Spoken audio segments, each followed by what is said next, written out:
Good afternoon students, welcome to Shiv bio classes. आज हम पढ़ेंगे कैरेक्टरिस्टिक्स ऑफ लिविंग। ये चैप्टर नंबर फर्स्ट है क्लास 11th का। तो देखिए, आज हम दो कैरेक्टरिस्टिक्स स्टडी करेंगे इसकी, ग्रोथ एंड रिप्रोडक्शन। इन दोनों का डिस्कशन होगा। देखो, ग्रोथ क्या होता है? इंक्रीज होना मास में, नंबर में, या इंक्रीज होना साइज ऑफ ऑर्गन में। ठीक है, जैसे नंबर ऑफ सेल्स इंक्रीज होंगे, नंबर ऑफ सेल्स इंक्रीज होंगे तो मास भी ऑब्वियस है इंक्रीज होगा। ठीक, तो इसको और आगे से अच्छे से पढ़ते हैं। देखो क्या है टाइप्स, ये दो तरह के होते हैं। एक होता है इंट्रिंसिक ग्रोथ, दूसरा होता है एक्सट्रिंसिक ग्रोथ। इंट्रिंसिक का मतलब क्या होता है? जो बॉडी होती है ऑर्गेनिज्म की, उसके अंदर जो ग्रोथ हो रही है उसको हम क्या कहेंगे? इंट्रिंसिक ग्रोथ कहेंगे। ठीक है। एक्सट्रिंसिक का मतलब क्या होता है? जो ऑर्गेनिज्म के बाहर जो ग्रोथ हो रही है उसको हम क्या कहेंगे? Extrinsic growth. अब ये इंट्रिंसिक ग्रोथ जो है, इंट्रिंसिक ग्रोथ में क्या होता है? ये डेफिनेट प्रॉपर्टी है लाइफ की। ठीक, ये सिर्फ लिविंग ऑर्गेनिज्म में होती है। और एक्सट्रिंसिक ग्रोथ क्या होती है? ये ऑर्गेनिज्म के बाहर भी होती है। ठीक, और ये साथ के साथ कैरेक्टर है किसका? नॉन लिविंग का। अब मान लो ये मैंने यहाँ मिट्टी डाल दी है, धीरे धीरे धीरे धीरे और मिट्टी डाल रही हूँ, जमा हो रही है, तो मुझे क्या लग रहा है? ग्रोथ तो हो रही है ना, लेकिन कैसी ग्रोथ है? एक्सट्रिंसिक। अब ये मिट्टी लिविंग तो नहीं हो सकती ना, क्या है ये? नॉन लिविंग है। हो गया क्लियर? अब आगे बढ़ते हैं।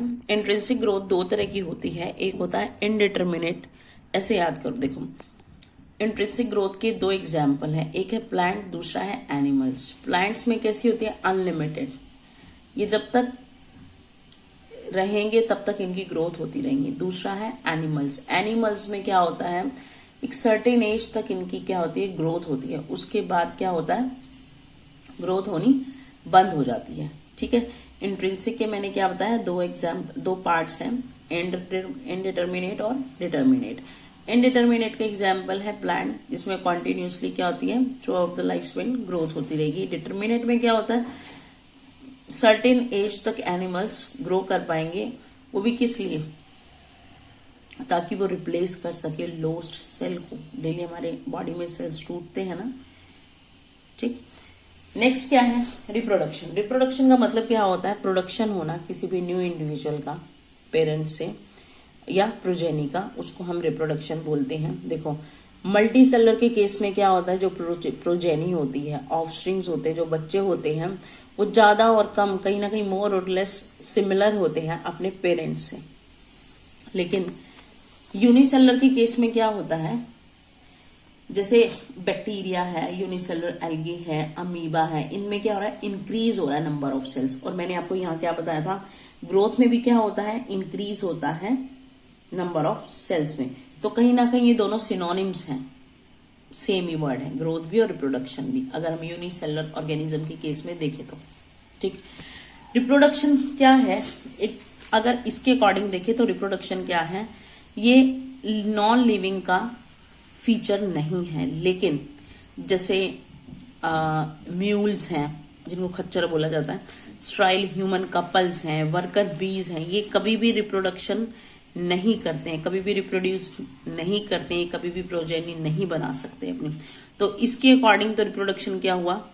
ये कहना कि रिप्रोडक्शन लिविंग ऑर्गेनिज्म का फीचर है, ये गलत हो जाएगा। ये डेफिनेट फीचर नहीं है, क्योंकि ये नॉन लिविंग में क्या है? अगर हम इसको मानते हैं कि ये रिप्रोडक्शन लिविंग फीचर है और नॉन लिविंग फीचर नहीं है, तो लेकिन अगर म्यूल है, स्ट्राइल ह्यूमन कपल है, वर्कर बीज है, ये तो रिप्रोड्यूस नहीं कर पा रहे, तो इसका मतलब ये थोड़ी ना है कि ये लिविंग ऑर्गेनिज्म नहीं है। तो ये क्या है?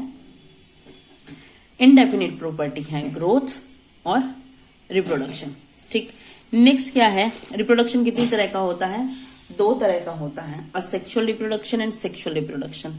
असेक्सुअल में क्या होता है? कोई फर्टिलाइजेशन नहीं होता है, कोई गैमेटिक फ्यूजन नहीं होता है, कोई म्यूसिस नहीं होती है। ठीक है, इनकी बहुत ज्यादा टाइप्स हैं, लेकिन आपके सिलेबस में इतना ही है, ये सफिशिएंट है आपके लिए।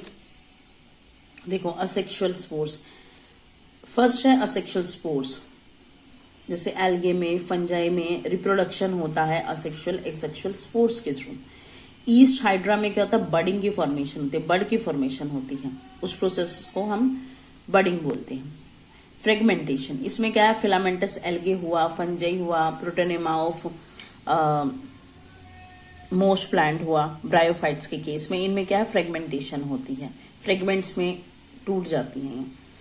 फिर उसके थ्रू क्या होता है, असेक्सुअल रिप्रोडक्शन होता है। नेक्स्ट है ट्रू रीजनरेशन। इसमें क्या होता है ट्रू रीजनरेशन में,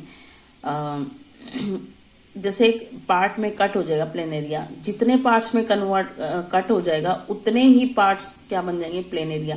सपोज करो कि एक प्लेनेरिया में 10 कट लगे हैं, 10 पीसेस में वो कट हो चुका है, तो वो क्या क्या बनाएगा, 10 ही प्लेनेरिया बना देगा। तो इसको बोलते हैं ट्रू रीजनरेशन। और वैसे रीजनरेशन का मतलब क्या है, जैसे लिजर्ड है, लिजर्ड में क्या टेल हट जाती है तो वो अपने आप आ जाती है। स्टारफिश की काम कट गई है तो वो अपने आप ही आ जाएगी, तो उसको क्या बोलेंगे, रीजनरेशन। इसमें क्या होता है, लॉस्ट पार्ट रिपेयर्ड होता है या रीजनरेट होता है। अगर आपको मेरा आज का वीडियो पसंद आया तो लाइक करिए, शेयर करिए, सब्सक्राइब करिए and press the bell icon. Thank you.